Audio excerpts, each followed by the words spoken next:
We have a number of academic entrance routes into National Grid for our talent programmes. The first one, I suppose, is the apprentice programme and the construction programme, and people will typically come in with 5 GCSEs, most of those STEM subjects. That's a 3-year programme and a starting salary of just over 14,000, and a great combination of, you know, classroom study but also practical out in the field experience as well. The next level programme is our engineering training programme, and that's 2 A levels, one of those A to C level, maths or physics, and again the starting salary for that is 22,800. So they're fantastic opportunities and real alternatives to going down the traditional university route. We're looking for passion, we're looking for enthusiasm, we're looking for a real interest in engineering or the STEM subjects. At the very early stage with their application forms, something that's a little bit unusual, something a little bit extra than the normal academic studies. So the extra curriculum, whether they've been a sports captain or whether they've been involved in some volunteering work, and practical hands-on, particularly around the apprentice programmes and the engineering training programmes. We're really looking for people that are practically minded, that, you know, that are good hands-on and working with components or products.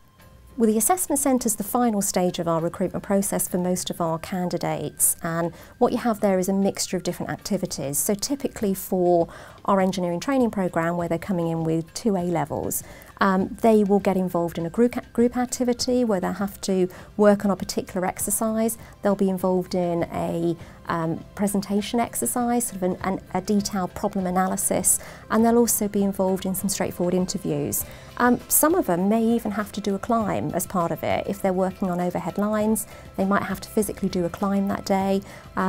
Or it could be that they need to demonstrate their skills in a workshop environment, whether they can practically take something apart and put something together. Most interviews these days are competency based, and that purely and simply means, what have you done in the past? So give me some examples of how you've done things in the past, and then with development, that's an indicator for us how they'll do things in the future.